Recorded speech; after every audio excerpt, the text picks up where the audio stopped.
السلام علیکم ورحمۃ اللہ وبرکاتہ۔ نحمده ونصلي على رسوله الكريم، أما بعد، أعوذ بالله من الشيطان الرجيم، بسم الله الرحمن الرحيم، إن هذا القرآن يهدي للتي هي أقوم، وقال تعالى وَلَقَدْ يَسَّرْنَا الْقُرْآنَ لِلذِّكْرِ فَهَلْ مِن مُّدَّكِرٍ۔ صدق اللہ مولانا العظیم۔ ادارہ فیض العلوم کے محتمم حضرت مولانا ممتاز صاحب دامت برکاتہ، اور آج کے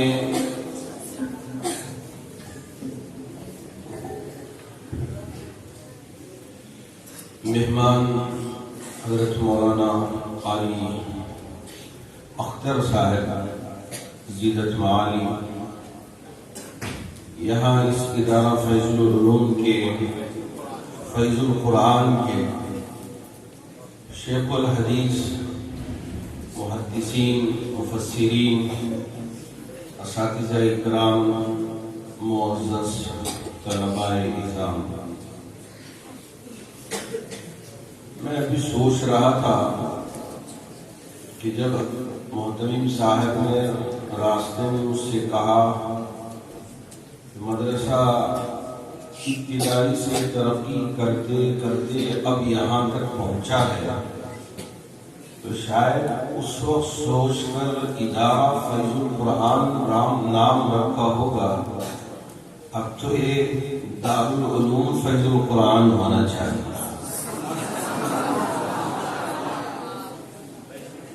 چونکہ اس وقت یہاں حدیث کی بھی تعلیم ہے، مشکات کی بھی تعلیم ہے، جلالین کی بھی تعلیم ہے، اور تفسیر کی بھی تعلیم ہے۔ اب ماشاءاللہ یہ تو دارالعلوم بن گیا ہے۔ اللہ ہمارے ان اساتذہ اکرام کو، معاونین کو، اور ہر وہ شخص چاہے کچھ کرے نہ کرے لیکن اچھی نظر سے دیکھ رہا ہو، ان سب کو اس کا فیض عطا فرمائے اور اس پر اجر جزیل عطا فرمائے۔ معزز طلبہ، میں شروع سے اردو کا بھی آپ کا پروگرام دیکھا، اور ہمارے وہ طلبہ جو عربی زبان میں اپنے مافی ضمیر کو بہت ہی بہترین لہجے میں ادا کیا۔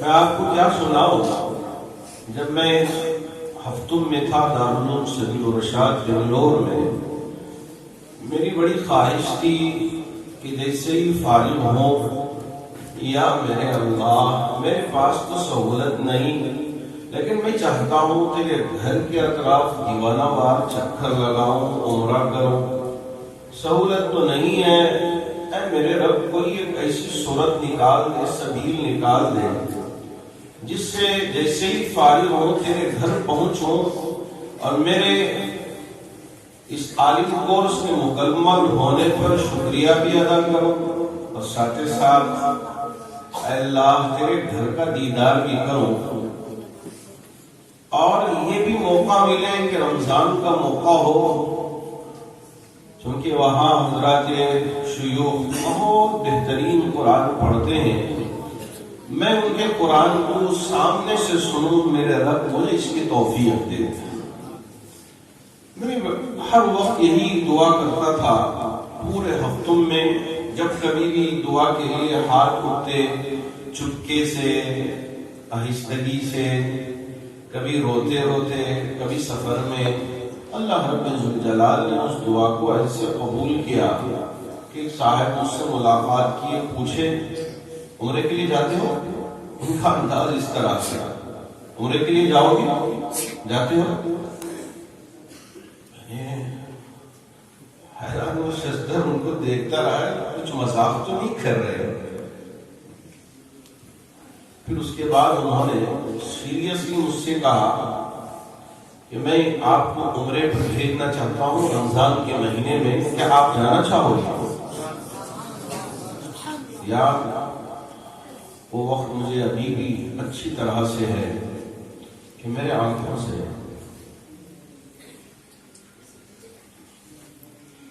بے تحاشا آنسو نکل گئے اللہ کی قدرت پر، اللہ کی دین پر، اللہ کی عطا پر کہ اللہ جسے چاہتے ہیں جیسے چاہتے ہیں وہ عطا کر دیتے ہیں، ہم سوچ بھی نہیں سکتے۔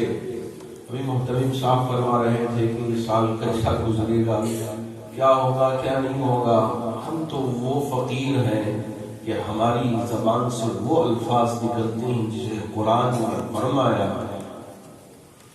وَمَن يَتَوَكَّلْ عَلَى اللَّهِ فَهُوَ حَسْبُهُ وَيَرْزُقْهُ مِنْ حَيْثُ لَا يَحْتَسِبُ، جو اللہ پہ بھروسہ کرتا اللہ اس کے لیے کافی ہے۔ اللہ ایسے بندوں کے لیے بے حساب رزق عطا کرتے ہیں جن کا ان کے دل و دماغ میں وہم و گمان میں نہیں ہوتا، کہاں سے اللہ نے دے دیا۔ ماشاءاللہ میں گیا عمرے پر، اللہ کا بہت بہت شکر ادا کیا۔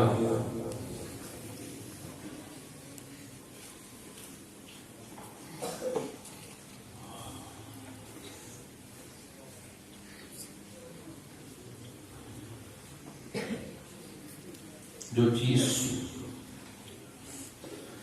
سوچتے ہیں خوابوں میں اور اگر وہ چیز پوری ہو جاتی ہے تو کبھی کبھار یقین بھی نہیں آتا کہ واقعی اللہ نے پورا کر دیا کہ میں حرم میں آ گیا۔ دو ہمارے شیوخ 10 رکعت اس وقت پڑھاتے تھے، پہلے 10 رکعت شیخ ابراہیم سعود الشرائم جنہیں میں بہت پسند کرتا ہوں، ساتھ ساتھ شیخ عبد الرحمن سدیس بھی ماشاءاللہ حفظہم اللہ، یہ دونوں قراء، دونوں شیوخ، دونوں ڈاکٹرز قرآن ایسا پڑھتے تھے اللہ کے گھر کے سامنے، واہ ایسا لگتا تھا کہ ابھی قرآن کی آیتیں اتر رہے ہیں۔ پہلے تو ہم سوچتے تھے کہ تراویح سب سے کامیاب وہ ہوگی جو سب سے فاسٹ پڑھ کے ختم کر لے، صرف یعلمون تعلمون سمجھ میں آئے، اس کے علاوہ کچھ سمجھ میں نہ آئے، وہ تراویح سب سے بہترین تراویح ہوگی، کامیاب تراویح یہ سمجھتے تھے۔ لیکن وہاں جانے کے بعد، سننے کے بعد پتہ چلا کہ قرآن میں ایسا پڑھتے ہیں یعلمون تعلمون پڑھنے کا کوئی مطلب نہیں۔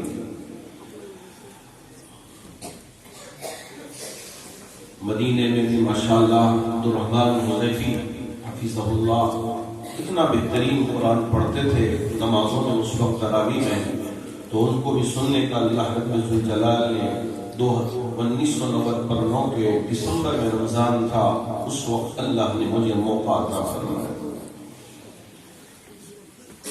تو ابھی ہمارے طلبہ جس لہجے میں، جس انداز میں اپنے معافی ضمیر کو ادا کر رہے تھے تو ماشاءاللہ بہت اچھا لگا، ایسا لگ رہا تھا کہ ہمارے عربی طلبہ یہاں آ گئے ہیں۔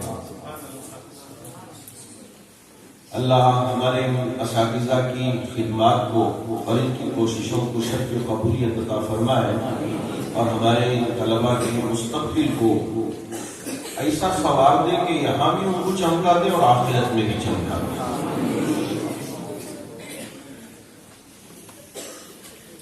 مجھے کچھ باتیں بہت ضروری ہیں اس وقت آپ سے عرض کرنی ہے۔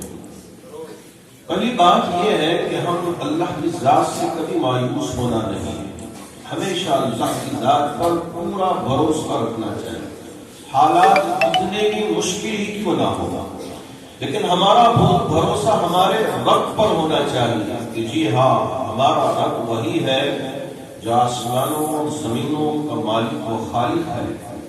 ایک ہے اللہ کی قدرت، ایک ہے اللہ کی سنت۔ اللہ کی قدرت کیا ہے؟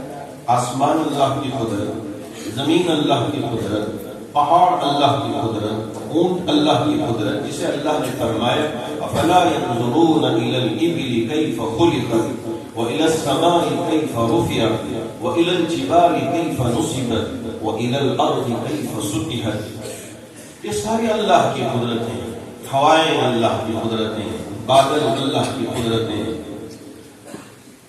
لیکن دوسری چیز اللہ کی سنت ہے۔ اللہ کی سنت کیا ہے؟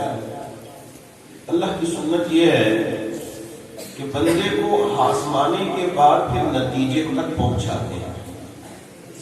یہ ہے دنیا کا طریقہ۔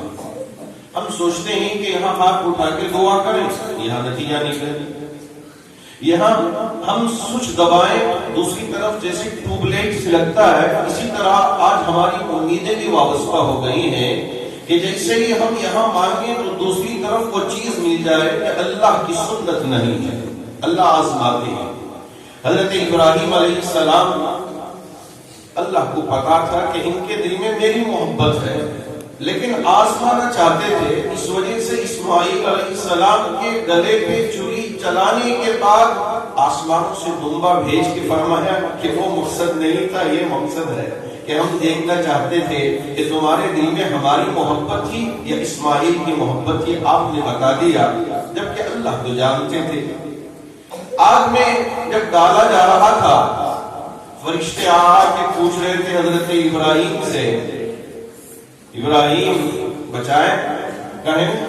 حضرت ابراہیم نے کہا جس رب نے میرے لیے یہ آزمائش مقدر فرمایا ہے وہی رب ہے میری حفاظت کرنے والا۔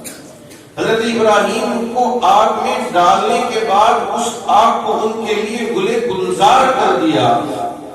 وہ آخری وقت میں تو ایسے ہی یہ حالات بھی اللہ نے ہم پر مسلط کیا ہے کہ یہ بندے صبر سے رہیں گے، شکر سے رہیں گے، یہ بے صبرے ہو کر ایمان سے ہٹ جائیں گے۔ اللہ آزمانا چاہتے ہیں، اسی لیے حضرت یعقوب نے فرمایا تھا لا تیأسوا من روح اللہ انہ لا ییأس من روح اللہ الا القوم الکافرون۔ اللہ کی ذات سے کبھی مایوس نہ ہونا۔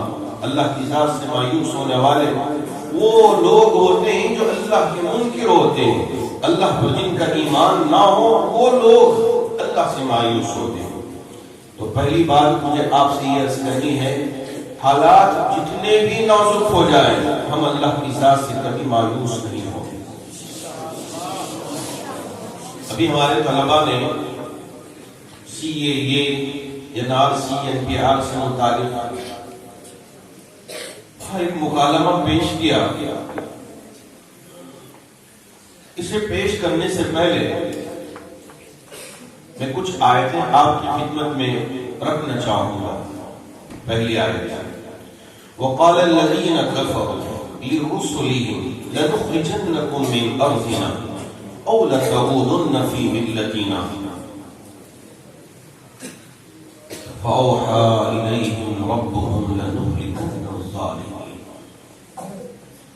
اللہ نے یہاں کیا بتایا ہے؟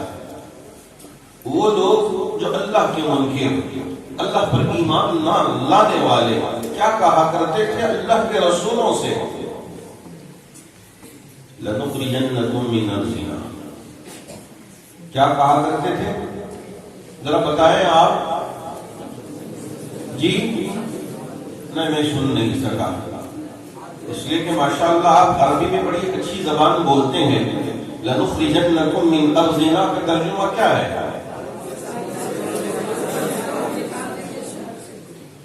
ہم آپ کو ہمارے ان شہروں سے نکال دیں۔ اگر ہمارے ان شہروں میں رہنا چاہتے ہو، ہمارے اس ملک میں رہنا چاہتے ہو تو شرط کیا ہے؟ أَوْ لَتَعُودُنَّ فِي مِلَّتِنَا، کیا چاہیے؟ ہمارے اس ملت کی طرف، ہمارے اس دین کی طرف۔ کون سی ملت، کون سا دین؟ یہ دین ان کا دین کہ شرکیہ دین، ایک اللہ کے ساتھ کئی معبودوں کو ملا کر جو انہوں نے پیش کیا، اس دین کی طرف لوٹ آنے کی انہوں نے شرط رکھی اگر تم ہمارے ان شہروں میں رہنا چاہتے ہو۔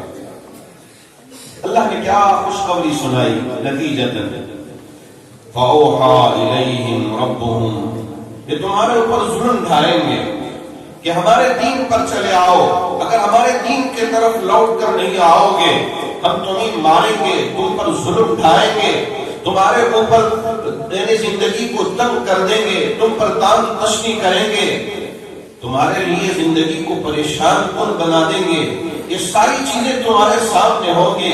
ان ساری چیزوں کے باوجود تم اگر دین پر ثابت قدم رہتے ہو، اللہ نے فرمایا فَأَوْحَىٰ إِلَيْهِمْ رَبُّهُمْ، تمہارے رب نے یہ خوشخبری سنائی ہے لَنُهْلِكَنَّ الظَّالِمِينَ، سارے ظالموں کو ہم ختم کر کے رکھ دیں گے۔ اللہ اکبر۔ ایسا لگتا ہے کہ رب ذوالجلال نے ابھی قرآن میں یہ آیتیں ہمارے اس ملک کے لیے اتار دیا۔ اے میرے رب، آپ نے ہر زمانے کے لیے قرآن عطا فرمایا ہے، اگر آج بھی ہم اپنے دین پر ثابت قدم رہیں گے اور اللہ رب ذوالجلال کی بارگاہ میں ویسی دعا کریں گے جیسے میرے محبوب نبی صلی اللہ علیہ وسلم نے صحابہ کو بدر کے میدان میں لا کے پوری تیاری کے ساتھ کھڑا کر کے چھپر میں کھڑے ہو گے، کبھی رکوع میں تو کبھی سجدے میں تو کبھی کھڑے ہو کر اللہ کی بارگاہ میں گڑ گڑاتے رہے، پوچھتے رہے اور اللہ کے سامنے روتے رہے۔ حضرت ابوبکر نے پکار کے کہا یا رسول اللہ بس کیجئے اللہ کی مدد آ جائے۔ اللہ رب ذوالجلال اپنے نبی کو اتنے تڑپانے کی کیا ضرورت تھی؟ جی ہاں تڑپایا، بتایا کہ آپ کی امت پر بھی ایسے اوقات آئیں گے، امت کو چاہیے کہ ایک طرف تیاری کرے، ایک طرف اپنے آپ کو تیار کرے تو دوسری طرف اللہ کی طرف رجوع ہو جائے، اللہ کی طرف متوجہ ہو جائے، اللہ کے سامنے مانگی گڑ گڑائے۔ اللہ کے رسول علیہ السلام کی زندگی میں ہمارے لیے دونوں نمونوں کو پیش کر دیا۔ ہاں ایک اور آیت آپ کے سامنے رکھنا چاہوں گا جس میں اللہ نے فرمایا الذین قال لهم الناس ان الناس قد جمعوا لكم فاخشوهم، پورے کفر ایک ملت اب ایک پلیٹ فارم پر آ گئے ہیں، جیسے کہ آج کے دور میں کہا جاتا ہے کہ سب ایک ہو گئے، یہ سب مل گئے ہیں، سب مل کے کیا کریں گے؟ اسلام کو ختم کرو۔ نعوذ باللہ، کہاں سے ممکن ہے؟ یہ کہتے ہیں الذین قال لهم الناس ان الناس قد جمعوا لكم، سب کے سب مل گئے ہیں۔ غزوہ احد کے موقع پر سارے مل کر مدینے پہ حملہ آور ہوئے تھے۔ بعض لوگ وہ صحابہ جن کے پاس کھانے کے لیے کچھ نہیں تھا، جن کی زندگی بڑی مشکل سے گزر رہی تھی، مسکینی، فقیری، محتاجی، لیکن کا اوڑھنا بچھونا بنا ہوا تھا، ایسے صحابہ سے کہنے لگے فخشو، پورے ایک ہو کے آپ پہ حملہ اور ہونے والے ہیں، آپ کن سے ڈر جائے گا؟ حضرات صحابہ باوجود مسکینی، فقیری، محتاجی ہونے کے، جن کے پاس کھانے کے لیے کچھ نہیں تھا، اوڑھنے کے لیے کچھ نہیں تھا، پہننے کے لیے کوئی کپڑے ان کے پاس موجود نہیں تھے، باوجود اس کے ان کی زبانوں سے نکل رہا تھا فَزَادَهُمْ إِيمَانًا وَقَالُوا حَسْبُنَا اللَّهُ وَنِعْمَ الْوَكِيلُ۔ ان باتوں کو سن کر ان کا ایمان بڑھ جاتا تھا، ان کی زبانوں سے نکلتا تھا حسبنا اللہ، اللہ ہمارے لیے کافی، نعم الوکیل، اللہ بہترین کارساز ہے۔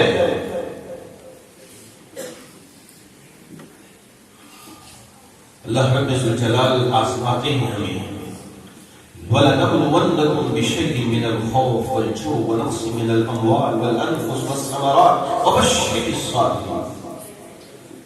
اللہ ان مختلف چیزوں سے بندوں کو آزماتے ہیں، دیکھتے ہیں کہ میرے بندے ان کو کبھی جان کا ڈر دلائیں گے، لوگ کبھی مال میں کمی کا ڈر دلائیں گے، کبھی چیزوں میں کمی کا ڈر دلائیں گے، کبھی پھلوں میں کمی کا ڈر دلائیں گے۔ ان تمام حالات میں یہ ثابت قدم رہتے ہیں اور صبر کے ساتھ رہتے ہیں اور اپنی زبانوں سے یہ نکالتے ہیں انا للہ و انا الیہ راجعون۔ یہ مصیبت اللہ کی طرف سے آئی ہے، انشاءاللہ اللہ ہی اسے ختم کر دیں گے، اللہ ہی کی طرف ہمیں لوٹ کر جانا ہے۔ اللہ رب ذوالجلال کے لیے خوشخبری سناتے ہیں اولئک علیہم صلوات من ربہم ورحمہ واولئک هم المہتدون۔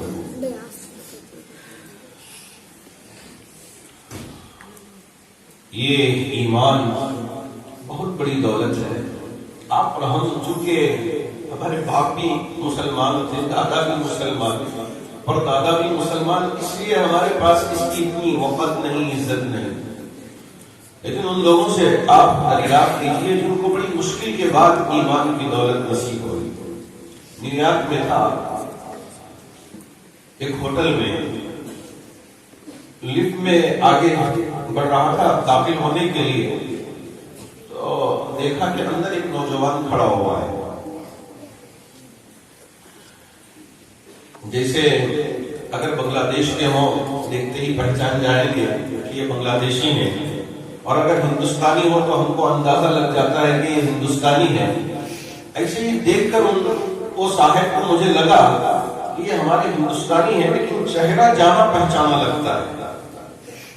ذرا دماغ پہ زور ڈال کے سوچنے لگا کہ کون ہوں گے، تو پھر مجھے یاد آیا کہ یہ ہمارے ہندوستان کے جو مشہور و معروف میوزیشین، کون ہی پتا ہے جی؟ جانتے ہیں آپ کون ہی مشہور و معروف میوزیشین ہندوستان کے؟ جی، یہ آل عبد الرحمان صاحب. ان سے ملاقات ہوئی لفٹ میں. میں آہستہ سے پوچھا آپ ہمارے ہندوستان کی میوزیشین یہ آل عبد الرحمان ہیں؟ تو انہوں نے کہا ہاں، ہم نے ان کو اخبارات میں دیکھا تھا اور دوسری جگہ دیکھا تھا، کبھی آمنا سامنا نہیں ہوا تھا، پہلی مرتبہ. اس سے انہوں نے 2 سوال کیے کہ کس فلور میں رہتے ہو، کس کمرے میں رہتے ہو. میں نے ان سے کہا، پھر وہ چلے گئے، میں میرے راستے. صبح صادق کا وقت تھا، اس کمرے میں میں سو رہا تھا، آرام کر رہا تھا. دروازے کو ناک کیا جا رہا تھا. مجھے اس طرح شروع میں ڈر لگا کوئی پولیس تو نہیں آ گئی صبح، اس لیے کہ اجنبی ملک ہے، مسئلہ کہیں پریشان کن تو نہیں ہے. میرے ساتھ حیدرآباد کے مولانا صاحب تھے، میں ان کو یہ جگایا کہ کوئی دروازہ کھٹکھٹایا جا رہا ہے. ہمت سے میں دروازہ کھولا تو دیکھا کہ یہ عبد الرحمان صاحب، یا رحمان جسے کہتے ہیں، وہ ہاتھ میں یہاں جانی ماس پکڑ کے کھڑے ہیں اور مجھ سے پوچھ رہے ہیں کہ میں کم انسائڈ، کیا میں اندر آ سکتا ہوں؟ ماشاءاللہ، فجر کی نماز جماعت سے ادا کرنے کے لیے ہمارے پاس آ گئے ہیں. بہت خوشی ہوئی. میں نے کہا آئیے اندر بٹھائے، اور ہم بھی جلدی سے وضو کیے اور جماعت کے ساتھ نماز ادا کیے. اس کے بعد ہم نیچے فلور پہ بیٹھ گئے، بیڈ پہ نہیں، نیچے فلور پہ بیٹھ گئے. 1 گھنٹے کے قریب بات ہوئی تو انہوں نے کہا مولانا میں ہندوستان کے تمل ناڈو سے ہوں، تمل انسان ہوں. میں پہلے سے مسلمان نہیں تھا. اللہ کے ان قدرت کی نشانیوں کو دیکھنے کے بعد مجھے اسلام کی دولت سے مالا مال فرمایا. جب سے میں مسلمان ہوا ہوں اس وقت سے لے کر اب تک شراب کو کبھی ہاتھ نہیں لگایا. جن مجلسوں میں جاتا ہوں ماشاءاللہ وہاں لڑکیاں تیار ہو کے مجھے دعوت دیتی ہیں، اگر آپ میرے ساتھ رہنا چاہتی ہوں آفر کھلا ہے. لیکن اللہ کا شکر ہے کہ میرے دل میں میرا رب بس گیا ہے، میں ان کی طرف نگاہ بھی اٹھا کے دیکھتا. جب سے مسلمان ہوا ہوں اس وقت سے لے کر اب تک ایک نماز کو میں نے قضا نہیں کیا، وقت پہ ادا کر لیتا ہوں. یا اللہ، ایک نو مسلم مسلمان، اس لیے کہ اسے قدر ہے. اس کی بیٹی بھی چنئی میں پروگرام میں آئی تو پورے چہرے کو چھپا کے باحجاب ہو کر آگے بتا دیا یہ میرا باپ نو مسلم مسلمان ہے، میں اس کی اولاد ہوں. جب وہ اسلام پہ چل رہا ہے میں بھی اسلام پہ چلنے والی ہوں.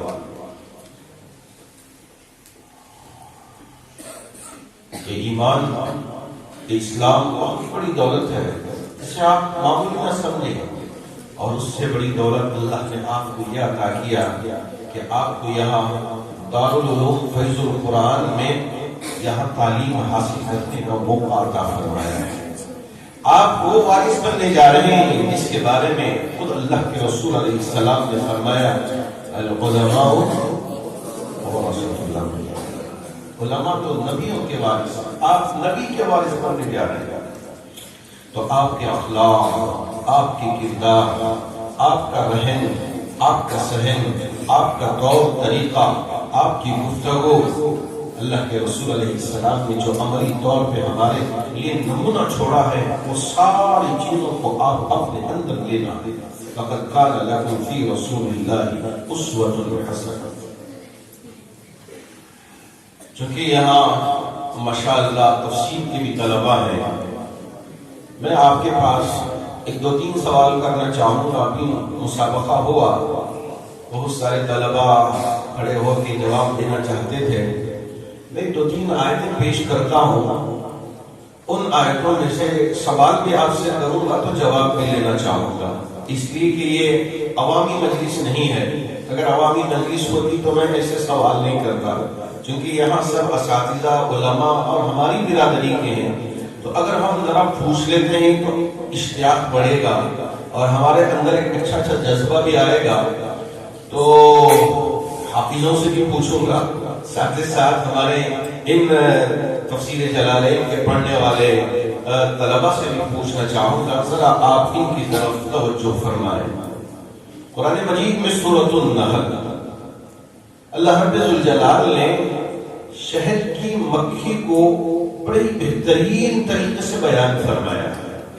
آپ کو معلوم ہونا چاہیے یہ جو شہد کی مکھی ہے، ان کا جو چھتا بنتا ہے ماشاءاللہ 20,000 سے زیادہ خانے ہوتے ہیں، اور اس کی جو مین مکھی ہوتی ہے جسے رانی کہتے ہیں اس کو یعصوب کہتے ہیں۔ قرآن میں سورۃ النحل میں اس کا تذکرہ فرمایا رب ذوالجلال نے، وَأَوْحَى رَبُّكَ إِلَى النَّحْلِ أَنِ اتَّخِذِي مِنَ الْجِبَالِ بُيُوتًا وَمِنَ الشَّجَرِ وَمِمَّا يَعْرِشُونَ ثُمَّ كُلِي مِنْ كُلِّ الثَّمَرَاتِ فَاسْلُكِي سُبُلَ رَبِّكِ ذُلُلًا يَخْرُجُ مِنْ بُطُونِهَا شَرَابٌ مُخْتَلِفٌ أَلْوَانُهُ فِيهِ شِفَاءٌ لِلنَّاسِ۔ اللہ رب ذوالجلال نے شہد کی مکھی دیکھنے میں بڑی معمولی چھوٹی مکھی نظر آتی ہے، آپ اگر ان مکھیوں کے بارے میں پڑھیں گے تفسیر جلالین میں، اس کی شرح میں، تو آپ کو پتہ چلے گا کہ یہ مکھیوں کا سارا نظام اللہ نے بہت ہی بہترین اور بہت ہی مضبوط بنایا ہے۔ جیسے آپ کا یہ مدرسہ ہے، آپ کے مدرسے میں باہر کا کوئی طالب علم آ کے رہنا چاہے تو رہ سکتا ہے، محتمیم صاحب اجازت دے دیں گے، بھئی وہ مدرسے کا ہے، آ جاؤ رہ جاؤ، اور کوئی بھی شخص آ جائے، یہاں آ جائے، چلے جائے، سب کے لیے اجازت ہو۔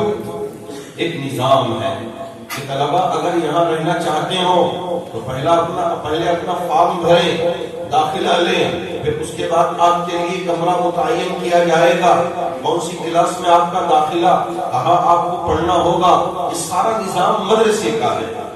تو ایسے ہی رب ذوالجلال نے شہد کی مکھیوں کا نظام بنایا ہے۔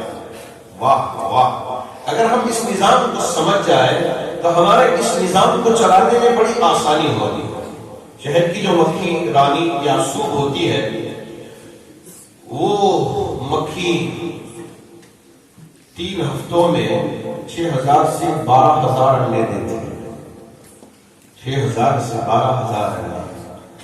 اب یہ جو گھر بناتے ہیں موم سے بناتے ہیں، اب اس میں سے بعض مکھیوں کی ذمہ داری ہوتی ہے کہ تم جاؤ جا کے موم لے کے آؤ، یہاں بنانے والی مکھیاں الگ، جیسے کہ تعمیر کرنے والے افراد الگ، اور ایسے ہی باہر سے لانے والے مکھیاں الگ۔ اللہ نے بڑا بہترین نظام مکھیوں کا بنایا ہے۔ اس کے جو گھر ہوتے ہیں اس کے کونے ہوتے ہیں، جیسا ہماری اس مسجد کے کتنے کونے ہیں، 4 ہیں، 6 ہیں، 10 ہیں، 4 کونے ہیں۔ تو ایسے ہی مکھیاں بھی اپنا گھر بناتے ہیں تو ان میں بھی خانے ہوتے ہیں، تو 4 ہوں گے، 6 ہوں گے، 8 ہوں گے، 10 ہوں گے۔ اب میرا ہمارے ان طلبہ جو تفسیر جلالین کے طالب علم ہیں ان سے ہے کہ وہ خانے کتنے ہوں گے، 4 ہوں گے، 6 ہوں گے، 8 ہوں گے، 10 ہوں گے، آپ کے پاس 4 آپشن 5 آپشن رکھ دیا ہوگا، کون جواب دیں گے؟ ابھی جواب مت دینا، کھڑے ہو جانا، اور کون جواب دیں گے؟ نہیں، کھڑے رہے، کھڑے رہے، اور کون جواب دیں گے؟ آپ بھی جواب دیں گے؟ جی ماشاءاللہ 2 ہوئے، اور کون جواب دیں گے؟ آپ پہلے کھڑے، آپ ذرا تیسرے نمبر پہ آپ ذرا پہلے جو پیچھے کھڑے ہیں ان سے پوچھ رہا ہوں کتنے خانے ہوتے ہیں؟ زور سے بولے جی 6 ہوتے ہیں۔ اچھا آپ بتائیں بھی صحیح جواب ہے 6؟ ذرا سوچ کے بتائیں، غلط بھی ہو سکتا ہے، اس لیے کہ کافی بار میں کبھا غلط ہو جائے گا۔ جی 6 سوالیا کتنے؟ 6 آپ بتائیں۔ ماشاءاللہ سب نے صحیح جواب دیا ہے، 6 خانے ہوتے ہیں۔ ارے زور سے کہیے سبحان اللہ۔ ماشاءاللہ ہمارے اساتذہ کی محنت نظر آ رہی ہے کہ اساتذہ نے خوب محنت کروائی ہے، اور ہمارے طلبہ کی مستحضر ہے۔ میں ایسا نہیں کہ یہاں آؤں بیان کروں چلا جاؤں، یہ میرا مقصد نہیں ہے، کچھ آپ سے انٹریکشن کروں، آپ سے بات بھی کروں، یہ میرا مقصد ہے۔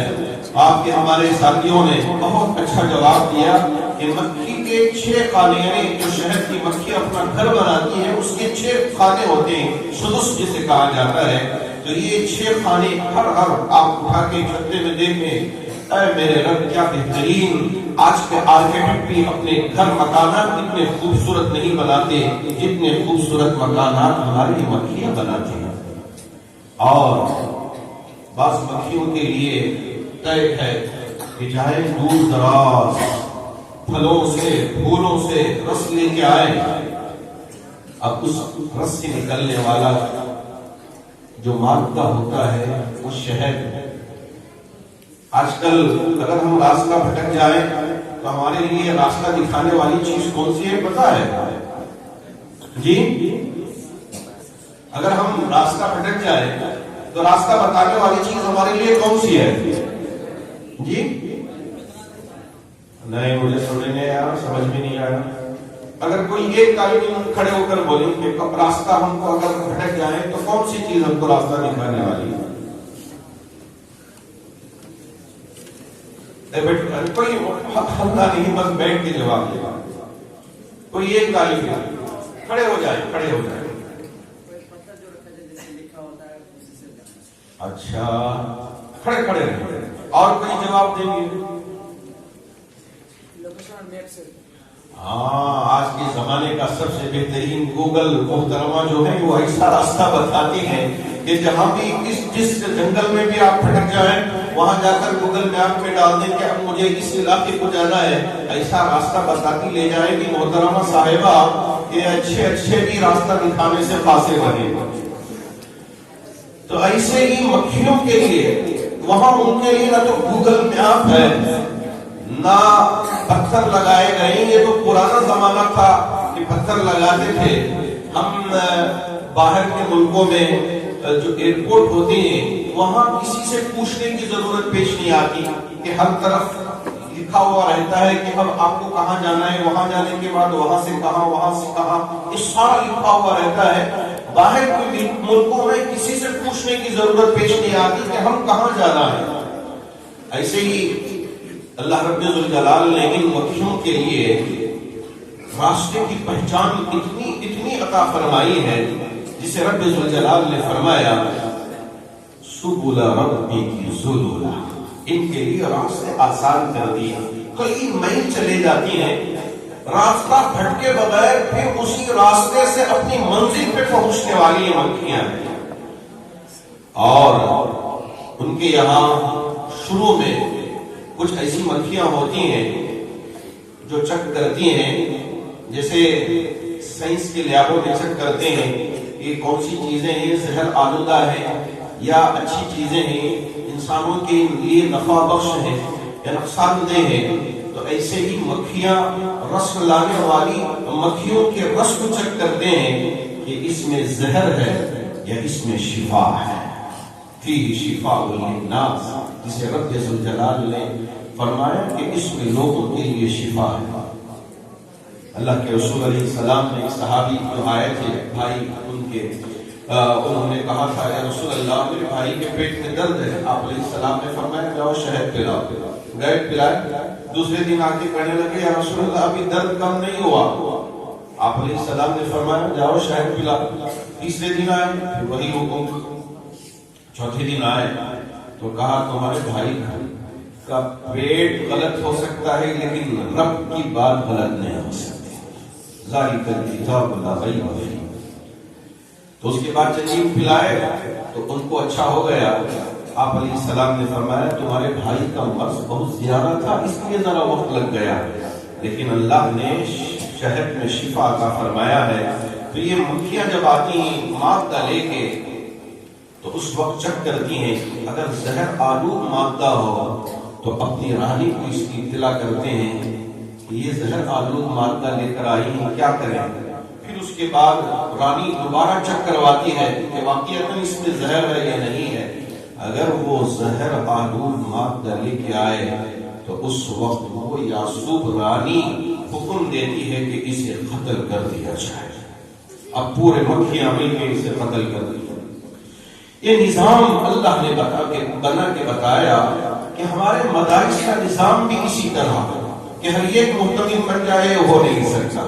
محتمم صاحب مولانا ممتاز صاحب ہی رہیں گے، اب اساتذہ کا نظام رہے گا، پکانے کے لیے کچھ احباب رہیں گے، نگرانی کے لیے کچھ افراد مقرر رہیں گے، پڑھنے کے لیے کچھ افراد رہیں گے، ان کی تربیت کرنے کے لیے افراد رہیں گے۔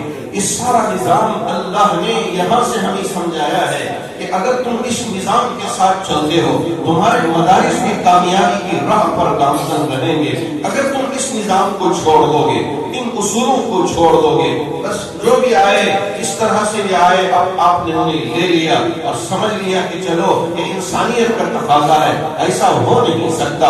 اگر آپ اصولوں پہ چلتے ہو تو تمہارے لیے کامیابی ملے گی، اگر آپ اصولوں کو چھوڑ کر چلو گے تو تمہارے لیے کامیابی نہیں ملے گی۔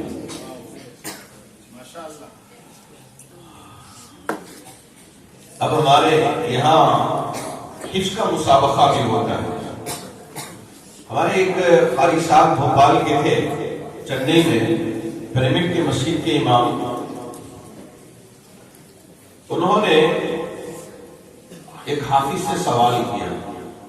قرآن مجید کی بہت ساری آیتیں ہیں جس کی ابتدا اللہ رب ذوالجلال نے یا ایھا الذین آمنوا کلوا من الطیبات یا ایھا الذین آمنوا اتقوا اللہ حق تقاته یا ایھا الذین آمنوا اتقوا اللہ وقولوا قولا سدیدا۔ مختلف آیات کو اللہ نے یا ایھا الذین آمنوا یا ایھا الذین آمنوا سے شروع فرمایا ہے۔ قرآن مجید کی ایک آیت ہے جس میں رب ذوالجلال نے درمیان میں یا ایھا الذین آمنوا کا ذکر فرمایا ہے۔ حافظ صاحب ذرا وہ پڑھ کے سنا دیں، اب خالی ہاتھ اٹھائیں یا کھڑے ہو جائیں، کون سی وہ آیت ہے؟ ایک نہیں، کھڑے ہو جائیں، کھڑے ہو جائیں، 2 3 4 5 خمسہ، سیدھا آپ بھی پڑھیں گے؟ آپ بھی کسی کام کے لیے کھڑے ہیں یا جواب دینے کے لیے؟ اچھا، سب سے پہلے کھڑے ہونے والے وہ ہمارے طالب علم، جی پڑھ کر سنائیں۔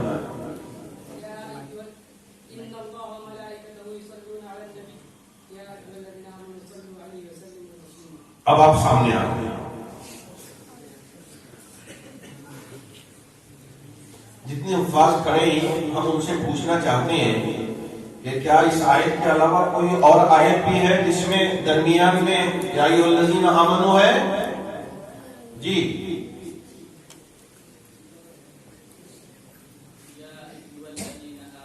ارے نہیں یار، شروع میں نہیں، درمیان میں ہے کوئی آیت؟ اور 10 آیتیں ہیں، 15 ہیں، 6 ہیں، کتنی ہیں؟ جی کتنی آیتیں ہیں؟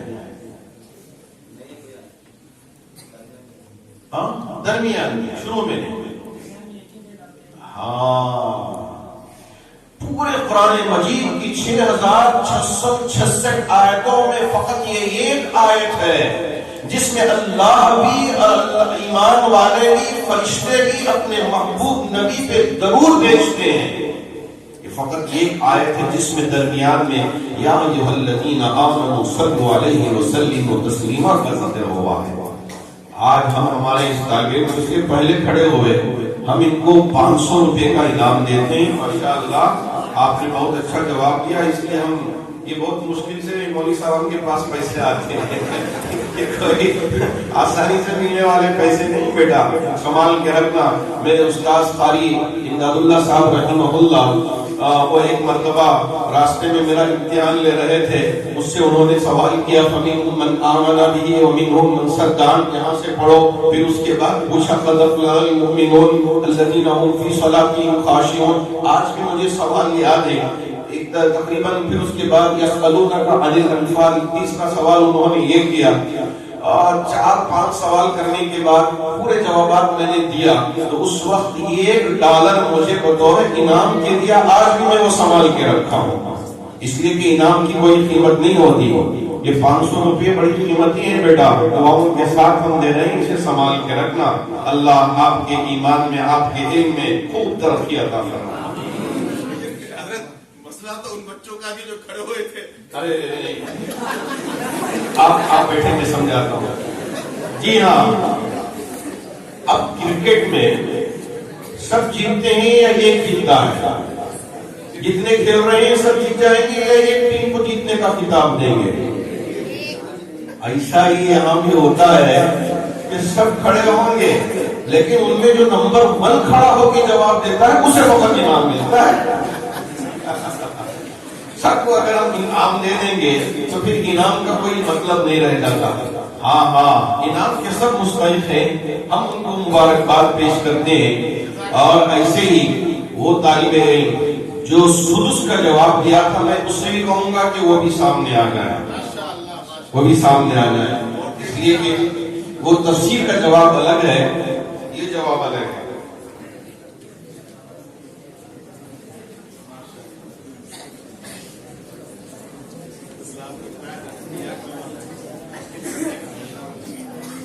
ماشاءاللہ آپ نے بھی صحیح جواب پہلے دیا تھا, کئی ایک طلبہ کھڑے ہوئے, لیکن آپ نے نمبر 1 جواب دیا, صحیح جواب دیا, اس لیے آپ کو یہ انعام اس وقت دیا جا رہا ہے.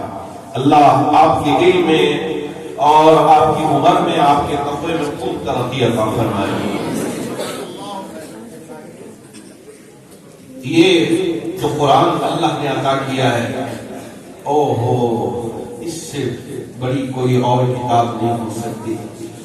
انگریز نے مجھ سے پوچھا تھا فلائٹ میں, میرے بازو انگریز تھا, ایک مرتبہ اس نے مجھ سے پوچھا آپ یہاں کیوں آئے ہیں, کہاں سے آئے ہیں؟ میں نے کہا ہندوستان سے آیا ہوں, یہاں تراویح سنانے کے لیے US میں آیا ہوں. تو انہوں نے مجھ سے پوچھا کہ تراویح کیا ہوتی ہے, یہ قرآن کیا ہوتا ہے, اس لیے کہ ان کو پتہ نہیں تھا. تو میں نے انہیں سمجھایا کہ قرآن جو ہمارے پیغمبر کے لیے اللہ رب ذوالجلال نے کتاب عطا فرمائی ہے, وہ پوری اتنی موٹی کتاب ہے, اسے ہم بیہاٹ کرتے ہیں, پھر اس کے بعد کھڑے ہو کر اللہ کی بارگاہ میں پڑھتے ہیں تراویح کی شکل میں. تو وہ تعجب سے مجھے پوچھنے لگا, وہ جو قرآن تمہاری مقدس کتاب ہے اس کو پورا تم نے بیہاٹ کر لیا, زبانی یاد کر لیا؟ میں نے کہا ہاں, پوری کتاب یاد کر لیا ہوں. میرے سینے میں میں اکیلا کیا, لاکھوں کروڑوں حفاظ اس دنیا میں رہتے ہیں. ارے میں تو بھٹکل کی مثال بھی دیا, ایک 8 سال کا بچہ جسے لنگی بھی بننے نہیں آتا, اللہ رب ذوالجلال نے اس کے سینے میں یہ قرآن کو محفوظ فرما دیا.